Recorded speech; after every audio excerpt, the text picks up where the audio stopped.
this company are criminals and they're getting away with it, and they should be in jail as far as I'm concerned. There should be jail time, there should be monetary consequences. I just think the government needs to do something, because how can you let this company go all over the country and destroy people's lives, literally? So, we shouldn't have senior citizens and veterans that are victims of them. Many veterans, they're lied to, and then when they go get transfers, that they have no choice. They're transferred to go serve our country and protect us, and they can't sell their homes. They can't. There's all kinds of issues with Vivint that they're doing that are just not right, and it's not ethical, it's not moral, it shouldn't be legal.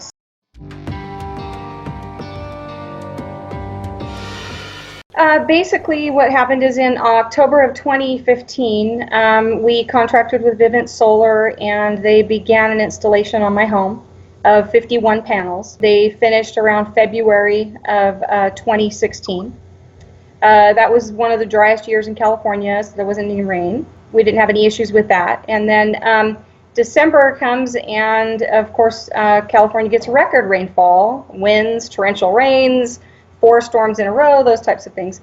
So I noticed on December 22nd, or 26th rather, we had family over, and we look up at the ceiling and it's soaked. It's just streaked and soaked everywhere with water.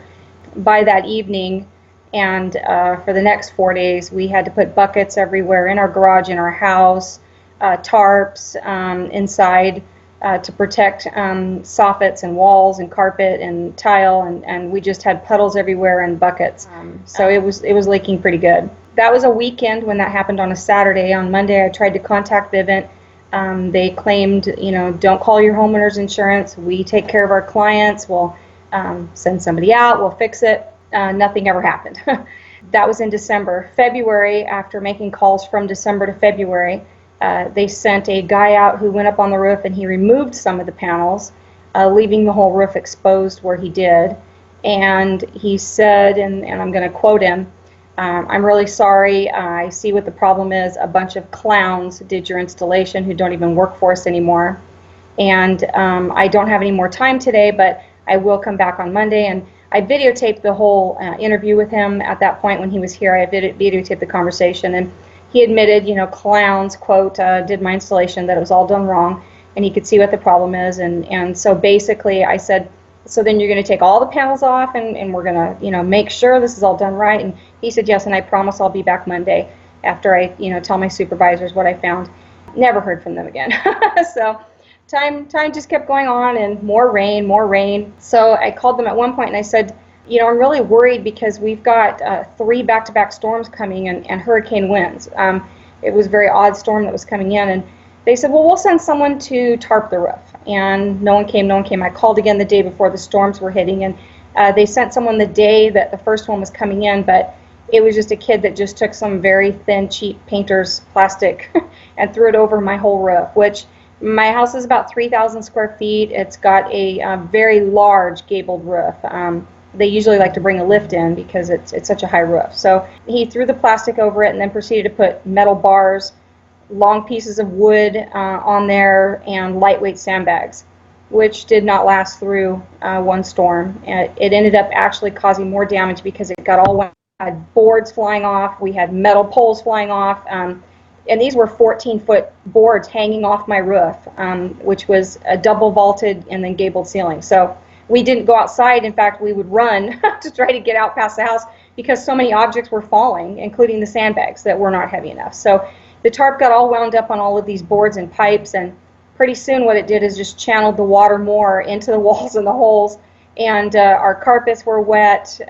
It just got worse. So fast forward, and by July I ended up, because all they did was they just kept sending in contractor after contractor to give bids, and every time they would come the damage would be worse, and mold started to grow.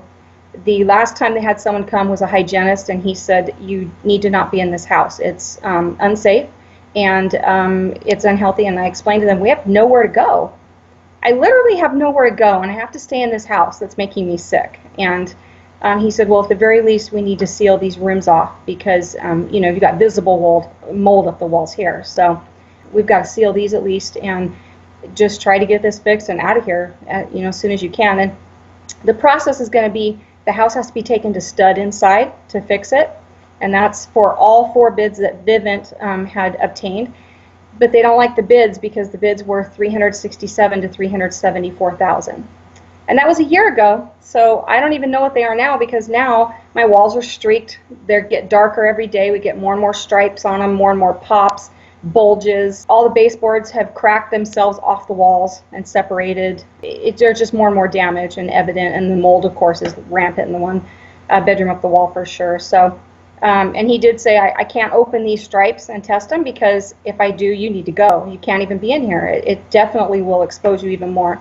So I've been to Scripps Hospital. I just got out of the hospital again, actually, but I have an inhaler now because I've lost 17% lung capacity. The house is making us sick.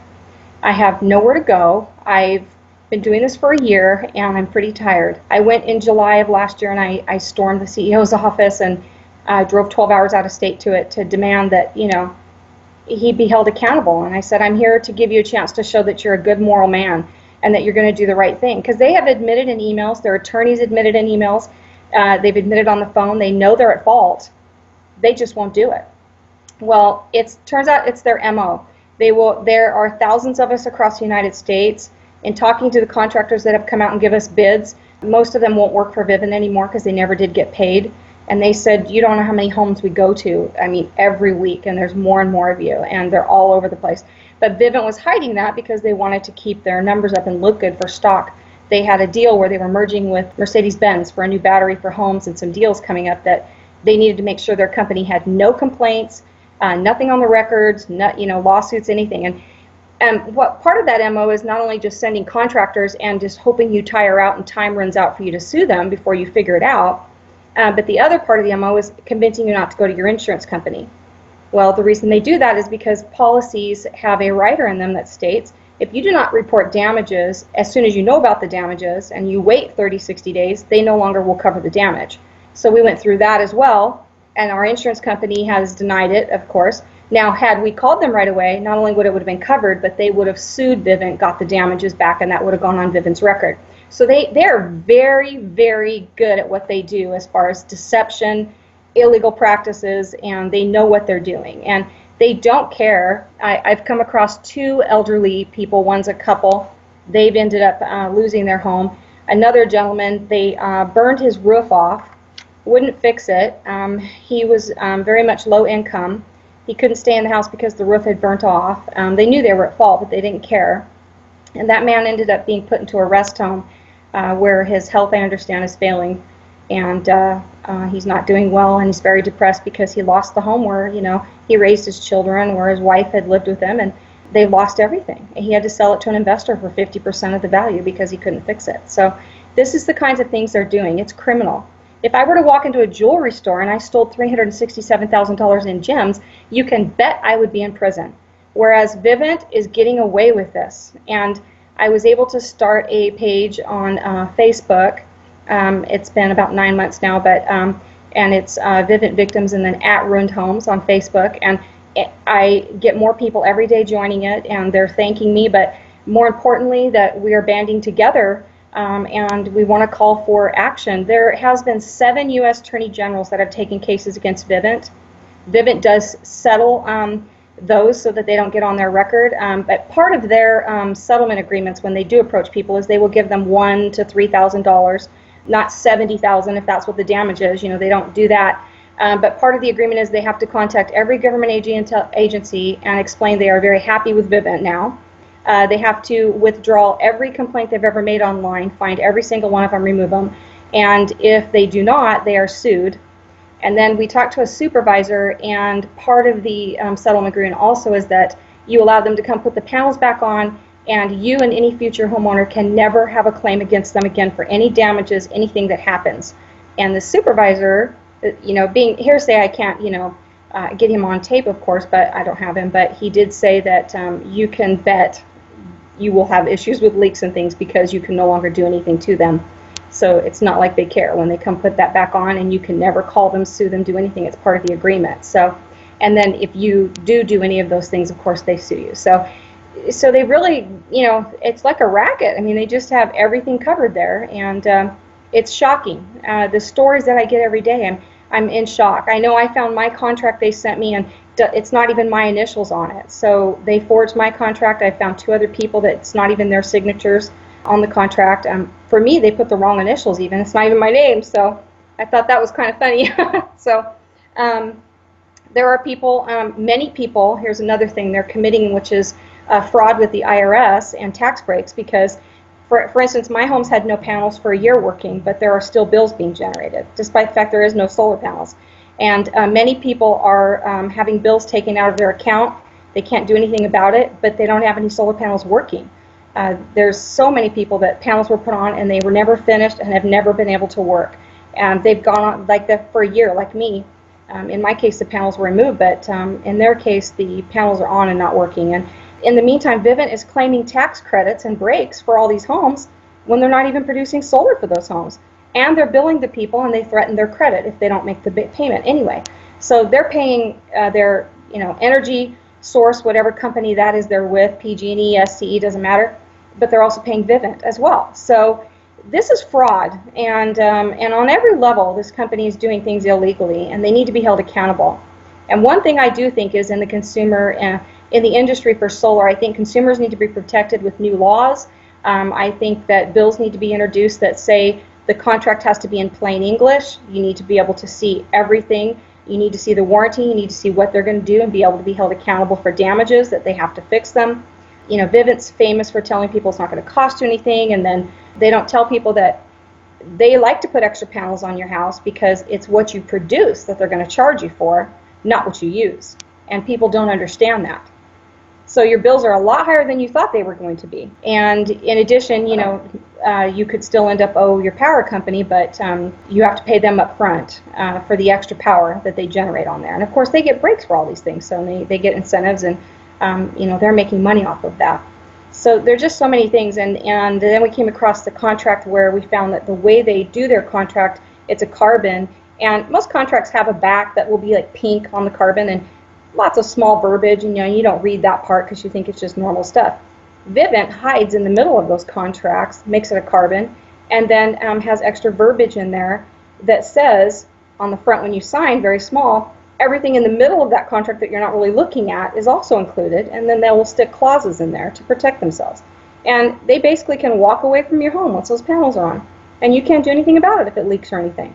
And they now have this in their contracts. So that you can look up on YouTube anywhere. They have actual videos they produced, and one of the videos is a gentleman that's all it says is that, we know things happen sometimes, but you don't have to worry. If you have any leaks, anything happens with your roof, we're going to come fix it.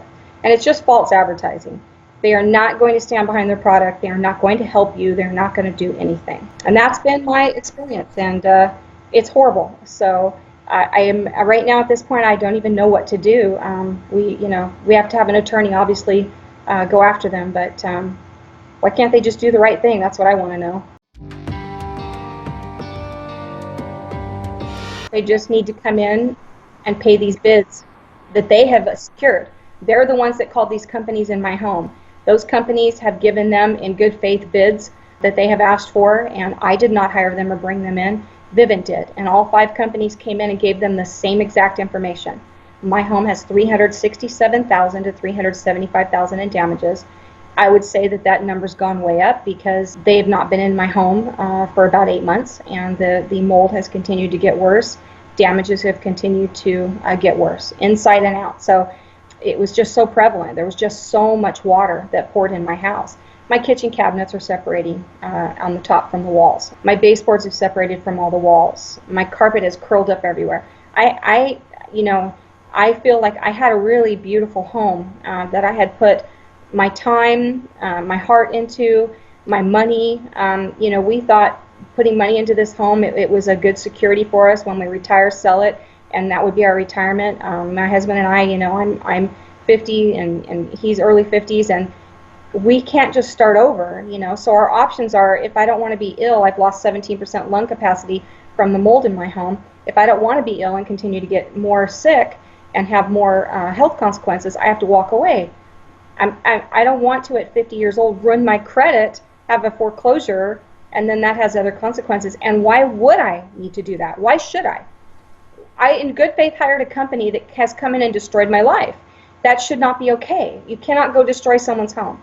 They need to come in here and do the right thing, and it needs to be fixed, and it needs to be fixed by the proper contractors that know what they're doing, and they need to cover all the expenses. I'm not even asking for you to, for pain, suffering, I'm not even asking for that. I'm not asking for anything that they have caused me as far as that goes. I'm just asking for my home to be fixed, for them to do the right thing.